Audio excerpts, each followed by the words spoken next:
Oh, it's so great to be at Republican Jewish Coalition. Hey, Sid Rosenberg, how are you? You know, as I'm here, I'm thinking of Sheldon Adelson, David Flom, Jeff Feingold, Sam Fox, so many people through the years who helped to build the Republican Jewish Coalition into being such an important, monumental, impactful group to make sure that in a year like 2025, with the crossroads that was facing our country last year, that we have Donald Trump back in the White House, a Republican House, and a Republican Senate to save the greatest country in the history of the world. I'm looking out and seeing a lot of friends. You know, it feels like I'm home being with all of you. You know, over the course of your time in elected office, as all of you have been active, you meet people the first time, you don't know what kind of relationship you may be forming, and then years later you realize it's permanent. There are so many people here in this room who are lifelong dear friends. And I thank you for everything that you have done through the years, the mentorship, the support, and your continued activism. We always need to be doing everything in our power to fight for this republic that is a republic worth fighting and even dying for. Too many people sit on the sidelines, discouraged, deterred, intimidated by voices that make it uncomfortable to participate in this arena. But when you have deep conviction and principle, you know what you're fighting for, you believe in that flag, you want to ensure that this Constitution and our freedom and our liberties are enduring. You can't sit on the sidelines. I have the great honor and privilege of serving in the cabinet of a great president who formed an amazing cabinet. President Donald J. Trump is back in the White House, and many thanks to the Republican Jewish Coalition for making that possible. I got a call from President Trump recently, very late at night. And yeah, he's wide awake, he's working. The conversation ends where he wants me to call two other members of the team, one cabinet member and another head of an agency, and then get back to him. And I'm looking at the time and I'm wondering, when he says get back to him, does that mean like tonight? Because tonight is, well, it's actually tomorrow because it'll be after midnight. He says, whatever time it is, call me back. I called the first person up, reached him right away. Quick conversation, 5 minutes done, fantastic. Then I had to call the cabinet member. He doesn't answer the phone. I leave a message and I'm trying to contact him every way I know possible, and I'm being as relentless as I can, trying to reach him as quickly as I could. Fortunately, I eventually hear back from him. We have our conversation, and now I'm looking at the time. Do I really call back the president at this time? Well, he said, whatever time it is, call me back and I'll be up. I give him a call. He answers the phone right away. He's wide awake. You would think it's 2 o'clock in the afternoon. You'd think that, you know, for a normal person that they're loaded up on 6 espressos. I mean, he is going. I update him on the conversations, and he immediately is talking China and India, having conversations with other world leaders, and he's into it. And by the way, the topic that I was speaking to him on was something that, you know, he sounded emotional and passionate and worked up over. But when you might be just about to think that it's a topic that would be getting to him, his tone changes. And I could tell on the other side of the phone, he had this big smile on his face and he was feeling good. And he said, "Aren't you having fun?" There was no sarcasm to it. And you could tell he was asking me that because that's how he was feeling. We just went from a president of the United States who would call a lid on his day as quickly as his day would start. We had a president who had I wouldn't say a good 45 minutes. There was a relatively alert 45 minutes of a day, an auto pen running this country, and now we have a president who doesn't sleep and he's fighting for us. You think you already did your 4 years. You don't have to do 4 more. He went through 2 assassination attempts for us. He could be living such a fabulous life outside of the hassles and inconveniences, the complexities of being our president. But no, that is what drives him to work harder for all of us. And it drives our cabinet to all work as hard as we can for all of you. When the president called me up the Sunday morning right after the election, he asked me to be the administrator of the Environmental Protection Agency. I'm going to admit, wasn't expecting it. We had a few conversations after the Tuesday election. We're talking about some different things that he had in mind, but he knew this is exactly what he wanted to do, and he was just so motivated into it. I said, Mr. President, if you like it, I love it, let's do it. And he had a list of 15 or 20 different specific things he wanted us to accomplish at the EPA. We have so much of the deregulatory agenda at our agency. So much of a green new scam and these green slush funds that had to end accountability, where money was going to well-connected left-wing friends, those who are working in the Biden and Obama administration's Democratic donors, getting their hands on our hard-earned tax dollars. The president wanted me to go find it and put an end to it. He wants our permits to go faster, to take less time, cost less money, have more certainty. He wants to bring trillions of dollars into this country, and it is already happening. This president wants to unleash energy dominance, and I see that progress every day. He wants to fight for that American auto worker, to protect and bring back American auto jobs, and I see all the developments with the policies of this administration making it possible. Some of you were with me back in 2018 in Jerusalem, as the president was fulfilling a campaign promise that was not just his promise to move the embassy in Israel to Jerusalem. He was fulfilling a campaign promise of so many presidents and presidential candidates who had come before him. See, it's one thing to say something to get elected.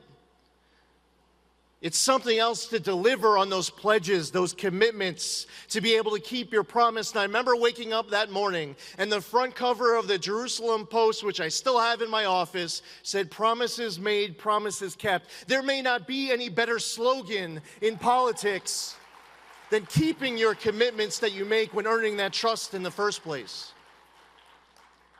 Now, I want all of you to keep something very important top of mind as we move forward.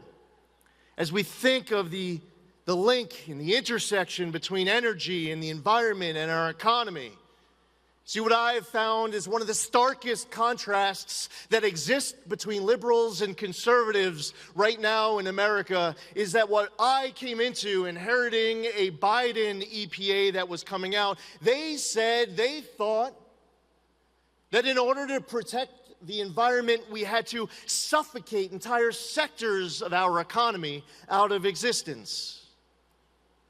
Conservatives believe that we can protect the environment and grow the economy, that it's not a binary choice. The Trump EPA chooses both. The American public chose both when they voted November 2024 to put the Trump mandate into effect. And that's why we are in the middle of doing a deregulatory effort right now at EPA that amounts to, in 1 year, more deregulation than entire federal governments in the past have done across every federal agency across entire presidencies. That's one agency in 1 year. One of our proposed rescissions is of the 2009 Obama EPA endangerment finding. If finalized, will be the single largest act of deregulation in the history of the United States of America. I had a great intellect. There's no way you can have a conversation with Mark Levin on his radio show unless it's intellectual. We were talking Constitution and Supreme Court cases. We were talking Loper-Bright, Michigan versus EPA, West Virginia versus EPA. See, we as conservatives understand that if it is not an authority that is specifically granted to an agency in the text of statute, that we should not have bureaucrats on top of an ivory tower in Washington deciding to get creative and giving themselves power that Congress did not give to them in statute. That's the Loper-Bright decision overturning the Chevron doctrine. The major policies doctrine, saying that when you are going to have what would amount to trillions of dollars of new regulation, that's a decision that should require a debate in Congress, a vote of our elected representatives, instead of those lacking courage trying to kick those tough decisions to those unelected bureaucrats to hoard that power for themselves. This is about giving power back to the people of this country.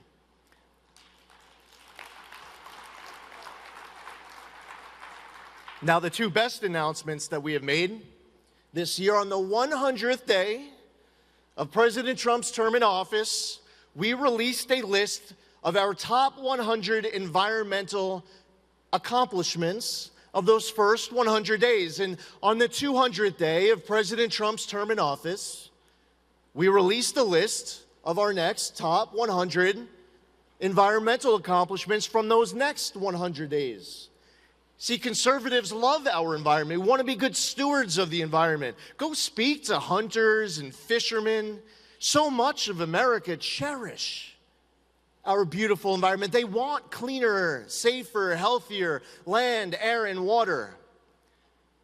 The people of Southern California, millions of them, are now seeing the results of operating at Trump speed to end a decades-long Tijuana River raw sewage crisis. For decades it's been going on, but under the Trump administration, we have been able to get agreement on what will be a permanent 100% solution to end it.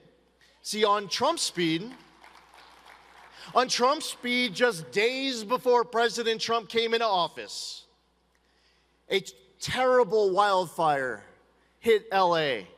And there are many people, I'm sure, in this room who were very personally impacted by what took place. Can you imagine, I mean, when you're coming into office to inherit something that is as what seems to be apocalyptic as that was. Over 13,000 properties destroyed.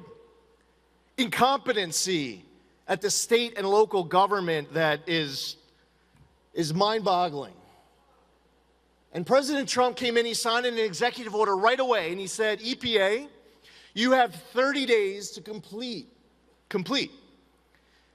your hazardous material removal under phase 1 so that the Army Corps can come in for phase 2 to do their debris removal. And the original response was, well, that was going to be impossible.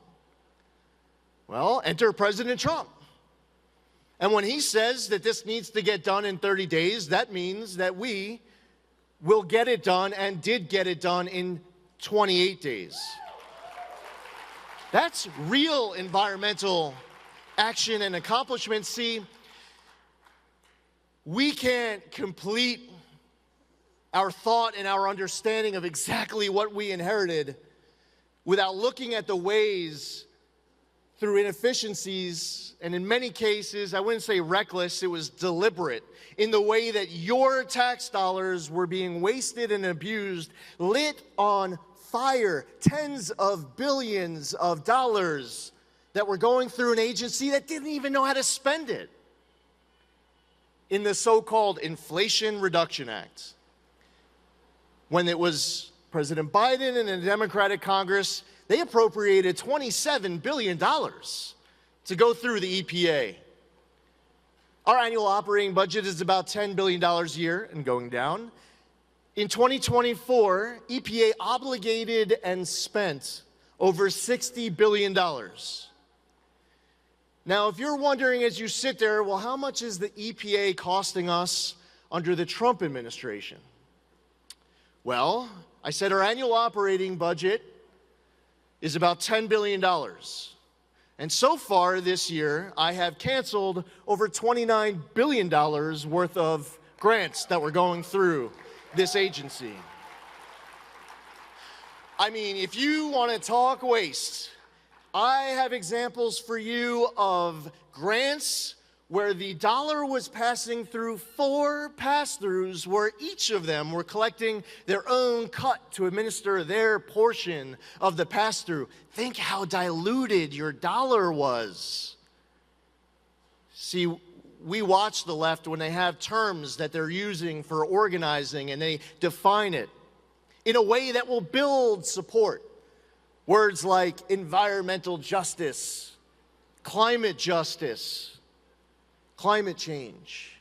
You come up with a definition of your term, you build widespread support, and then in the name of those terms, with your newfound power that comes from you entrusted by the people, you abuse it.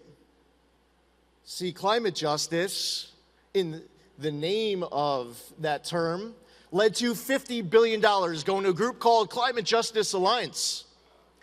They say that climate justice runs through a free Palestine. And I don't know any way you want to possibly define the term climate justice, but I'm pretty sure that most of America would want to ensure that a dollar that is used for remediating an environmental issue is gone directly towards remediating an environmental issue right here in the United States of America, not towards a group that says that climate justice runs through a free Palestine. So sorry, bad news. Sorry, not sorry, I guess, for those out there who were fighting with that belief that that's where the $50 million should go. That $50 million have been canceled. In the name of environmental justice, they'll say, well, there are these communities in this country that have suffered environmental damage. They need help remediating important environmental issues. And when they make a compelling case with that definition, we say, what can we do? We want to help. Okay, this is how you help. In the name of environmental justice, we are going to be giving money, $20 billion in fact, to 8 pass-through entities run by all sorts of former Obama and Biden officials as pass-through entities. And when the money goes through them, it'll go through, in many cases, other pass-through entities. And I, as administrator of EPA, couldn't even tell you the basic answers to your important questions as to where this money would go. That's where you hear President Trump often talk about the $2 billion that went to that Stacey Abrams-linked NGO. That was out of this $20 billion. That NGO received $100 in 2023. And then the Biden EPA gave them $2 billion in 2024. But even the Biden EPA knew that they needed to ensure that some basic standards had to be put on that grant agreement. So understanding the lack of competency of the people receiving your $2 billion, they required the grantee to complete training called How to Develop a Budget. They had 90 days to complete the training, by the way, but in the first 21 days, they are encouraged to start spending down the balance. Well, all of these grants that we speak of are canceled.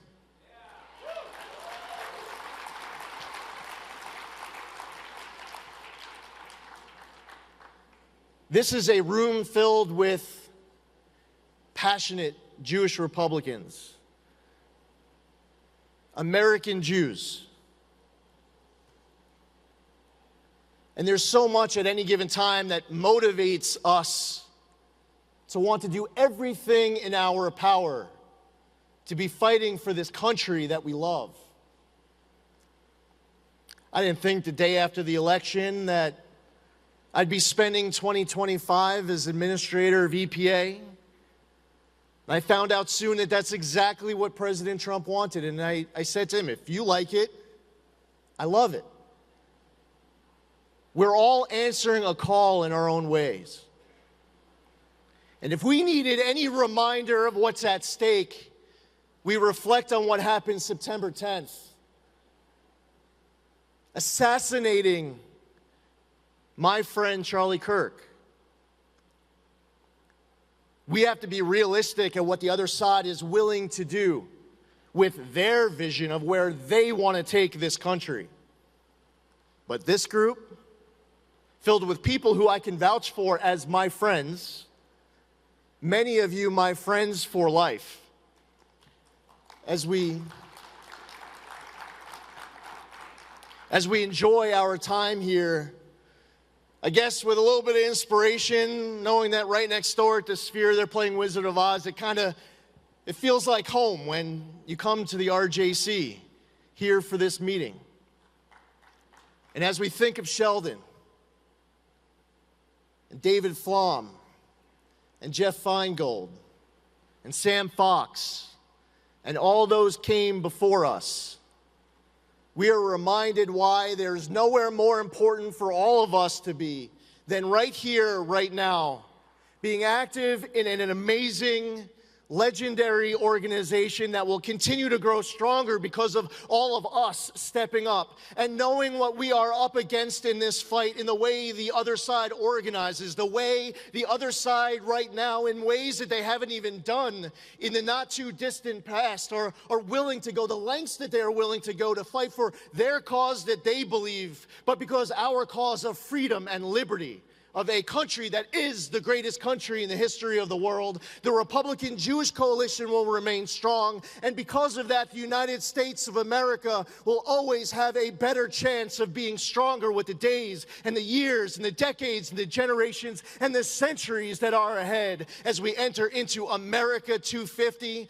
the Republican Jewish coalition will be there, having the back of everything that is right and just, fighting for what is a great, exceptional nation that we will never apologize for. Thank you for your friendship. Thank you for being here. Thank you for everything you've done for me, and more importantly, what you have done for President Trump and the United States of America. God bless you.